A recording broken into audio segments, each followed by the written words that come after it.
This video is for section 4-7, using factoring to solve equations, only this time we're going to have word problems which we'll create equations for and then solve. Here's an example. Find 4 consecutive integers such that 3 added to the sum of the squares of the first and second gives the square of the fourth. There's a lot of information contained in that sentence, so you might need to read it more than once to pull out all the facts. We're asked to find 4 numbers, and they're described to us as consecutive integers. We've solved some consecutive integer word problems earlier this year, where you choose a variable to be the first integer, and then represent the next consecutive integers as x plus 1, x plus 2, and x plus 3. Let's read a little bit further to see what kind of equation we can write. 3 added to the sum of the squares of the first and second. So the square of the first integer is x squared. The sum means add. The square of the second integer is x plus 1 squared. And we were told 3 is added to that sum. So on the end, add 3. Gives the square of the fourth. So the word gives is an equal symbol, and the square of the fourth is x plus 3 squared. So it took some careful rereading to focus in on what this sentence is saying, but we were able to build an equation from the different words. Let's solve this equation. First step is to expand the squaring of the binomials. X plus 1 squared is equal to x squared plus 2x plus 1. On the right side of the equation, x plus 3 squared is equal to x squared plus 6x plus 9. We learned how to square binomials in an earlier section. Now combine like terms. X squared plus x squared is 2x squared.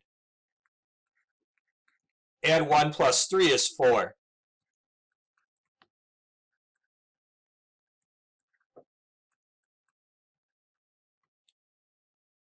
Now let's get a polynomial on the left side and 0 on the right side.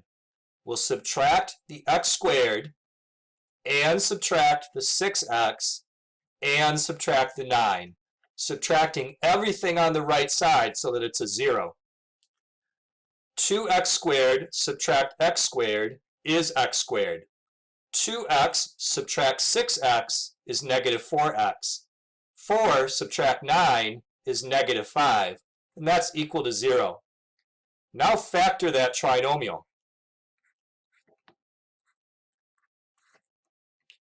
X times x is x squared, and negative 5 times positive 1 is negative 5.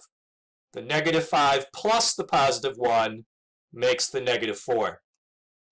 Next step, set each of these factors equal to 0 and solve them. X equals 5 or x equals negative 1.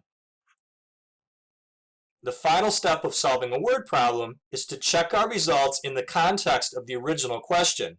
We were asked for 4 consecutive integers, so just getting answers for x doesn't answer the question. If x was 5, then our first integer is 5, the next is 6, the next is 7, and the next is 8. But if x is negative 1, then the first integer is negative 1, the next is 0, the next is 1, and the next is 2. Let's try one more example problem. How much time will elapse before a missile fired from an upward velocity of 8,000 feet per second from the edge of a cliff that's 1,300 feet high again reaches an altitude of 1,300 feet? This problem is similar to an example we worked in the previous video about throwing a ball from a terrace. Let's draw a sketch of this. Here's the ground. Here is a cliff or mountain, and there's a missile being fired from the cliff. Here is my missile launcher.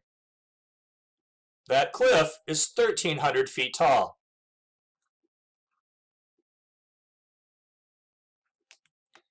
When the missile is fired out of the missile launcher, it initially is going upwards, but at some point it will turn and go downwards, hitting the ground far in the distance, causing a huge explosion. The question is, when is the missile again at a height of 1,300 feet? That's this point right here in our diagram, where the missile is 1,300 feet above the ground.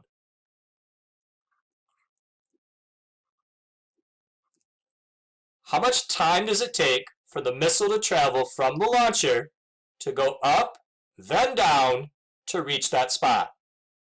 To answer, we'll use the same physics formula we did in that previous problem.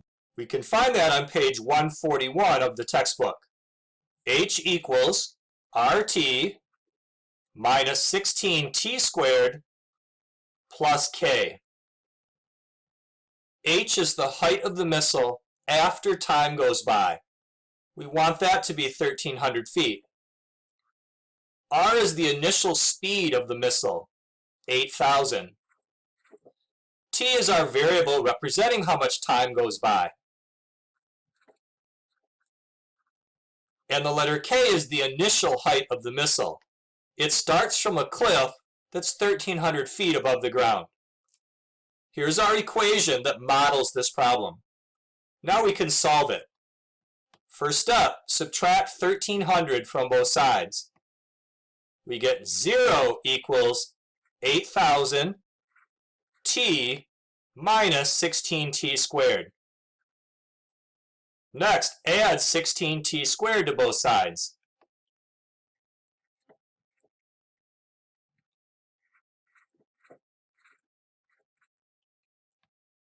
And subtract 8,000t.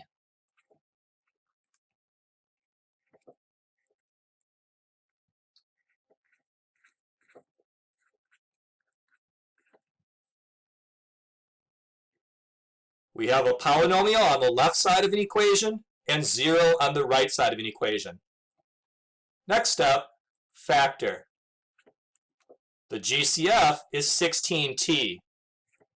16t times t is the 16t squared, and 16t times minus 500 is the 8,000t.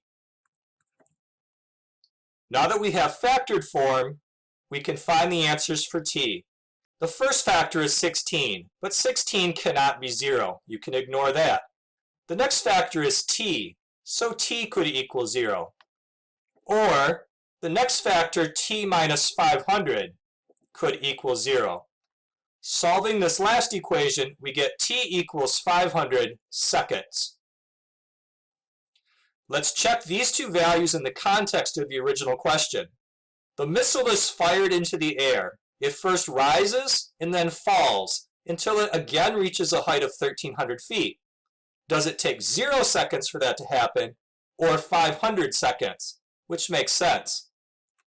And the answer is 500 seconds.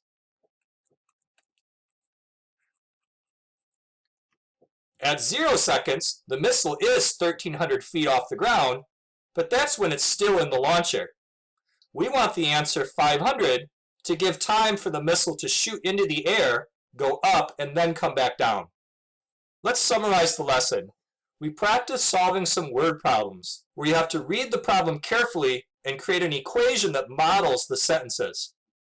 Because the equation is quadratic, meaning it will have an exponent of 2, we need to use our factoring method to solve it.